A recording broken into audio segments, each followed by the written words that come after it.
Muli palakpakan po natin ang cast ng In My Name.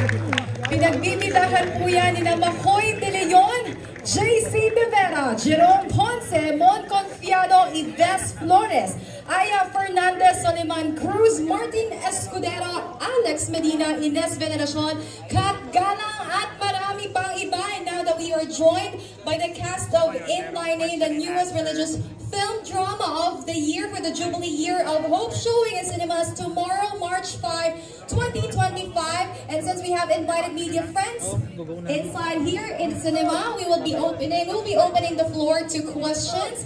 Just raise your hand, state from which media entity you guys are from, and then give your question to your chosen cast. Thank you.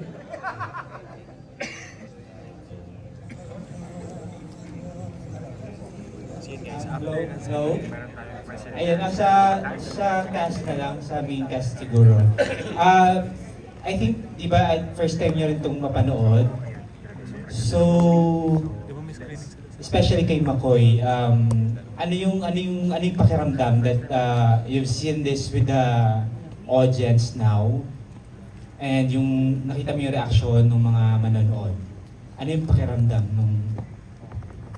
Una-una po, papasalamat po muna kami lahat po dito na nasa harapan po sa inyo, sa oras ninyo. Sana naihatid namin yung magandang mensahe sa mga kasunduluhan, media, sa religion community, sa mga friends po namin, sa showbiz po, and friends din sa non-showbiz family ko kami. Love you.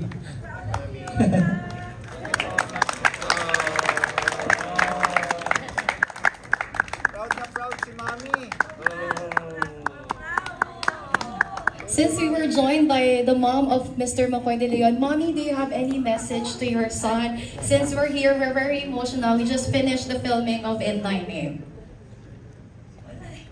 Happy lang talaga ako. I'm proud na proud talaga. So, God bless you na. More power. Thank you very much. Wow, that's a relief and actually a good commendation coming from your mom. Being a proud mom, that's something to celebrate. Congratulations, Makoy, to the rest of the cast. Do we have any more questions from our media friends? Kindly raise your hands, please. Hi guys, good evening. I'm CJ Ses. I'm CJ of CJ Ses. So, my question is for Makoy. Makoy, from doing David and Father Ruel, I'm just curious kung paano ka bumibitaw sa mga bawat characters na ginagawa mo. Salamat po. Actually, nakakabalik po talaga. Nakaka-confuse sa utak po kasi madali po gawin yung mga physical na movement, like magiging soft ka lang as father and magiging garapay ka as David. And I'm siguro ang nakatulong sa akin yung being dito sobrang pagiging religious person talaga. Pero ito talaga yung reason, naging faith ko lang talaga na nagpatulong ako sa Diyos at kay Father Ruel na magagpasan ko to, maitawid ko tong pelikula. Kung napapansin niyo po, si Father Ruel tahimik lang siya. Binigay ko yung parang tahimik na atake ng isang character. Based kasi sa research namin na natutunan ko kay Father Ruel, sobrang self-spoken yung tao. And sabi ko, paano ko siya magiging strong as a person, si Father Ruel, sa pelikula? Ilan din pala yung sagot, yung faith, yung pinaingay ko sa kanya. Kaya kung mapapansin nyo, pag-iiyak ako, pinipigilan ko. Pag-iiyak ko, ayoko pakita sa mga kasama ko, sa mga survivor. Iyak lang pag mag-isa ako, pag wala nakatim. Kaya yun, siguro nakatulong din po na medyo nakarelate ako kay Father Ruel na malapit sa akin nung natutunan ko yung history niya, paano siya makitungo sa tao. Hindi ko na may isa-isa pero alam mo yung feeling na hindi mo naman kamag-anak pero parang konektado kami. Yun lang po, parang pinalik ko lang yung dati kong pagkatao. Si David naman kasi araw-araw ko na halos ginagawa. Baga parang nasanay na rin and mas madali maging masama sa totoo lang. Mas mahirap maging mukhang mabait. Yun yung para sa akin. Congratulations, Makoy. Salamat po. Thank you very much. Any more questions from our media friends? Yes. Yes, hello. Hello. Congratulations po. Gusto kong tanungin yung dalawang director. Gaano po kahirap o kadali na balansehin po yung pag-present po nung kwento, especially may dalawang forces na ayun, nagtutunggalian, yung istorya ng faith and hope mula sa panig ni Father at saka doon naman po sa grupo ng Abu Sayyaf. Paano nyo gaano kahirap po yun na ipakita ngayon sa public eventually after this happened in year 2000 po, di ba? So, ano po yung mga struggles na ginawa po ninyo or gusto nyo ipakita dito sa bagong audience na makakapanood itong pelikula? Maraming salamat sa lahat po ng nakikinig ngayon. Para sa isang director na na-kidnap noon, I was kidnapped by the Abu Sayyaf in 1994, and having been raised in Mindanao and a witness to the conflicts in Mindanao, the military sacrifices, the sacrifices of our soldiers who gave their lives, at sa lahat ng mga naging biktima na nakasama ko noon, doon ako nagkuha ng hugot para mas laliman pa yung istorya namin. And this is my dream movie. Bawat detalye ng pelikulang ito, mula sa mga sundalo, mula sa mga survivors, ay pinag-isipan po itong i-execute. Hindi man madali, kasi hindi naman lahat natin pwedeng ipakita lahat ng detalye dahil this is only 1.5 hours. But the story and the meat of the movie is there. It's about Father Ruel. It's the God's love story through the life of Father Ruel. Congratulations nga po kasi doon sa medyo bandang huli ng movie. Talagang dinala nyo po kami doon sa mga eksena na yung crossfire between the military and the kalaban. Talagang isa sa mga sad realities na nakita at naramdaman namin yung naiipit yung mga victims, the civilians, hindi na natin alam kung kaninong bala yung tumatama sa kanila. And this was really brilliantly captured sa ginawa ninyo. Kaya napakahusay. Congratulations po. Gusto kong itanong kay JC at yan nga kay Makoy. Kasi parang nabaliktad yung dun sa mga roles na ginagawa ninyo sa TV. Naging very bad boy ka dito, JC. Na gaano kahirap sa iyo kasi considering na parang bata ka pa doon para i-portray yung ganung role at ganong research ang ginawa mo para ma-portray mo yung kasamaan nung sorry sa word. Hindi natin alam kung gaano talaga siya kasama pero yung sige na nga kasamaan nung karakter mo. Well, first of all, babati muna tayo sa lahat ng mga nandito. Magandang gabi po sa inyo lahat. Magandang gabi din po sa ating mga kapatid from the AFP, sa ating mga kapatid sa military, and lahat po ng mga priests na nandito ngayon. Good evening, and friends and family, yan na mga sumusuporta ngayong gabi. What can I say? Yung gano'n siya ka-challenging? I've done my research also with the help of Direk, with the help of our two directors. Tapos meron tayong mga personnel during the shoot who would tell us the stories of the terrorists, especially Gaddafi Janjalani. It was really challenging kasi like what you said, it was so different from what I'm doing sa mga teleserye, and I really grabbed this opportunity to portray someone like Gaddafi kasi nga it's different, it's hard. I know it's really out of my box again. Maraming salamat din kay Direk kasi pinagkatiwala sa akin tong character. I know it's really big. It's hard to the point na, alam mo yun, I have to forget my own faith because I'm a Christian, I'm a Catholic. Kailangan kong kalimutan yung paniniwala ko na yung sa Diyos na pinaniniwalaan ko, and then put my mind and my body doon sa katawan ni Gaddafi Janjalani.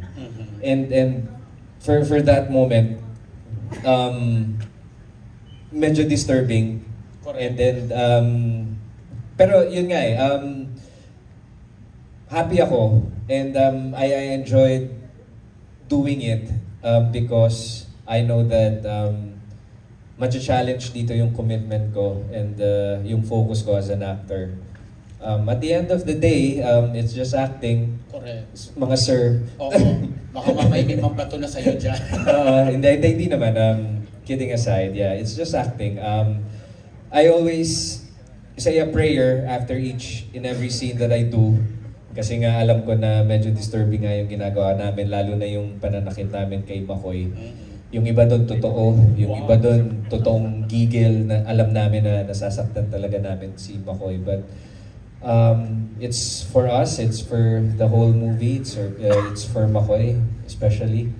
Diba? We wanted to support Makoy as Father Ruel Gallardo. And yeah, kailangan lang talaga namin gawin yun. Thank you for that. Makoy, sa dami ng pinagdaanan nakita namin, sabi nga ni Direk, parang hindi pa kompleto yun. Ano? Paano na-test yung faith mo sa paggawa nitong pagtanggap mo ng role na yan? Tulad po ni Father Ruel, naniwala lang din ako siguro kung ano yung ibibigay sa akin ng Diyos. Sa totoo lang po,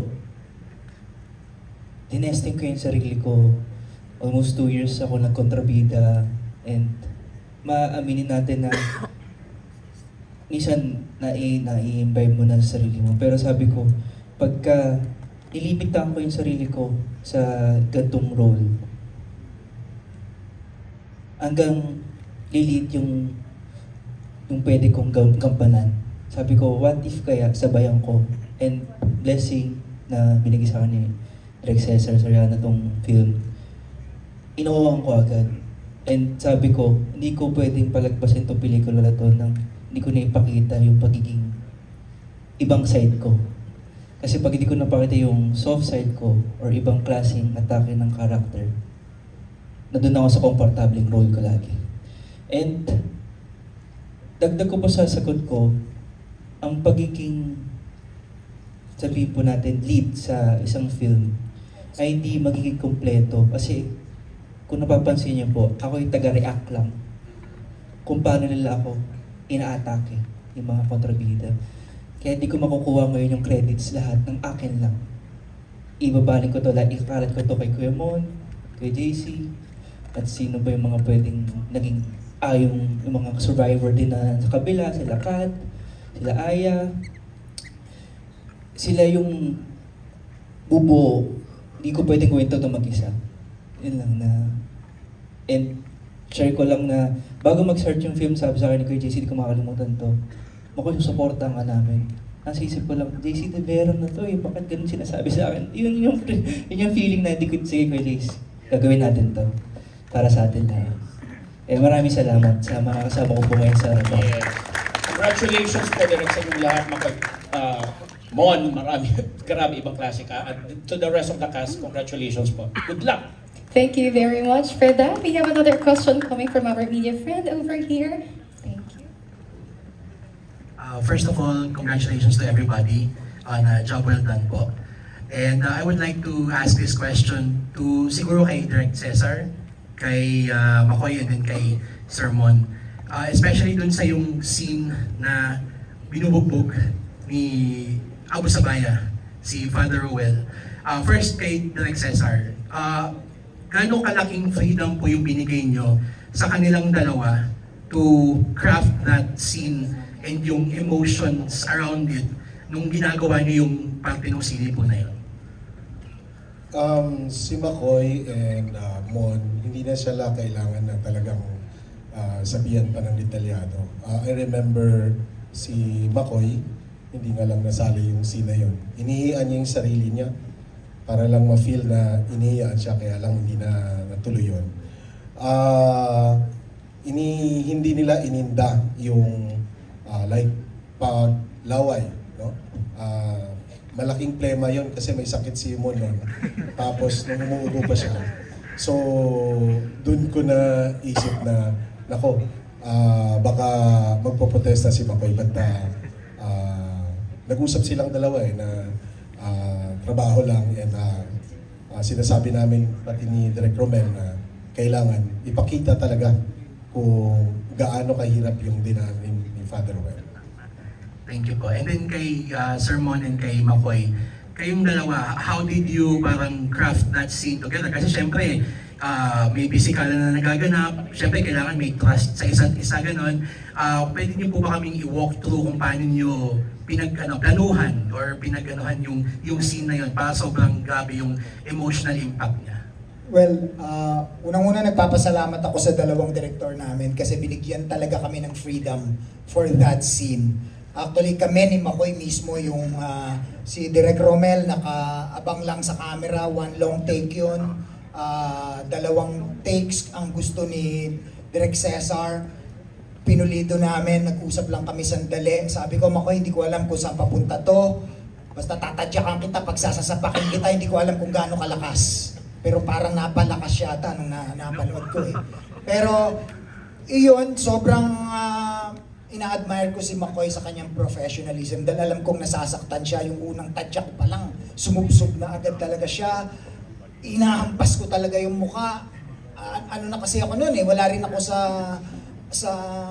kumbaga sa control, na wala na ako sa sarili ko kung ano lang yung maisip kong gawin.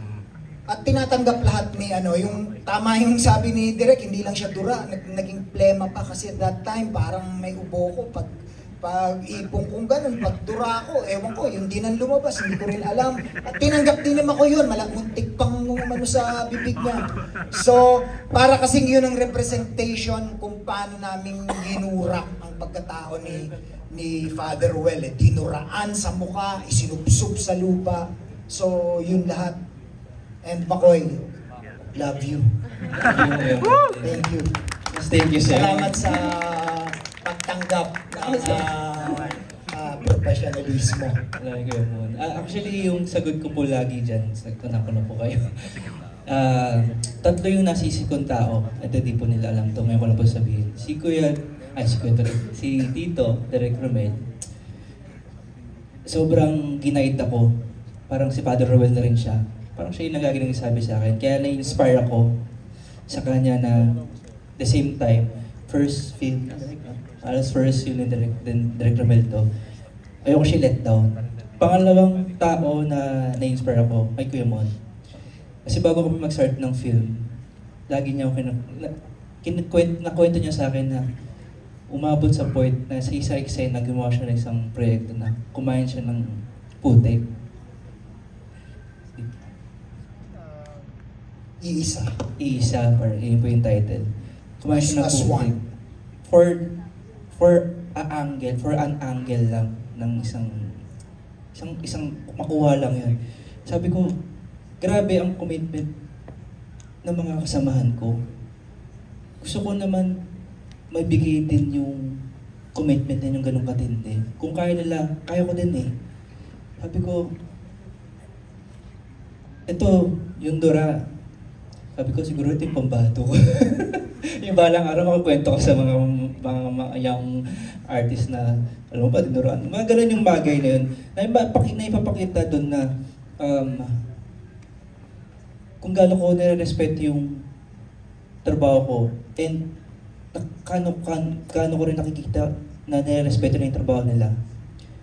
Doon nagkakaroon ng resulta yung eksena na yun. Yung huli ko pong gustong sabihin ng tao na naka-inspire sa akin para magawa yun lahat. Si Father Roel. Kasi yung ginawa po namin na to, after po ng take na yan, uwi kami sa tent. Then uwi kami sa mga bahay namin. Okay na kami, magpapagaling kami, sugat mo ako.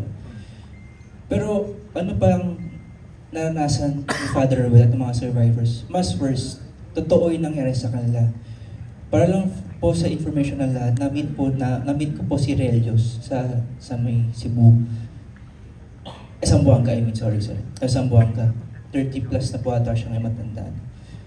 Sabi niya, senior ni Father Ama na. Sabi ito kay Father Ama, alam mo Father, yung film, wala pa sa 50% ng paghihirap namin. kinalabutan ako nung time na yun. Sabi ko, grabe, malaking respeto ko sa kanila. And yung pinaka-alam kong nagpatibay sa kanila, ang pananampalataya nila. And naging ugat doon si Father Ruel. Thank you very much po. And wish you success in the film. Thank you. Thank you very much. Last question from our media friends. Do we have more? Thank you. Hi, I'm Jico from TikTok Entertainment. Congratulations to all the cast, and especially Makoy. Grabe, you delivered so well. It was an eye-opener to us. And my question po is kina Miss Aya and kay Miss Ines Veneracion po. Ayan. Ano po yung, lalo na napanood nyo na yung film, may difference ba, lalo na napanood nyo na ngayon, at nung shooting nyo, parang na-feel nyo ba yung emotion na naipakita, kumbaga na-deliver nyo ba talaga yung emotion na kailangan dun sa mga eksena, at ngayon na napanood nyo na? Ako, sa tingin ko naman po, na-deliver, well, sana. Pero hopefully po, ngayon po napanood niyo pong lahat, yung mga eksena namin, especially yung eksena ko po, kahit po hindi ko po ito naranasan, sana po nagustuhan niyo po yung pagpo-portray ko po doon sa role. Talagang, nung una, talagang kinabahan ako kasi hindi ko alam kung paano ko siya aatakihin. Kasi hindi ko po masyado talagang naaral din talaga si Gemma. Pero since nakausap po ako nila direct at tinanong ko po talaga kung ano po talaga yung nangyari. Kaya yun, tingin ko naman po, nabigay ko naman po yung best ko. Maraming pong salamat. Isaya.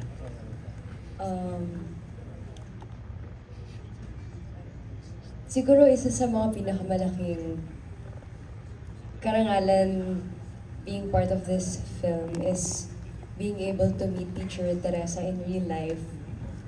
Actually, yung pinaka panalong message na na-receive ko recently from Father Ama nung napanood nga ng real life Teacher Teresa, yung text ni Father, nagpasalamat si Teacher Teresa sa akin na for me, parang it's the least I could do. In fact, kaya nga ako talagang magarbong damit dahil pakiramdam ko hindi ako yung nire-represent ko kung hindi siya. Napanood nyo naman yung mga nangyari at gusto kong bigyan siya ng dignidad, ng honor at yung kagandahan niya bilang tao. So, siguro yung opinion ko hindi na nagmamatter for as long as nung nakausap ko kanina si Teacher Teresa. So shout out sa'yo, Teacher Teresa. I love you. Andito siya.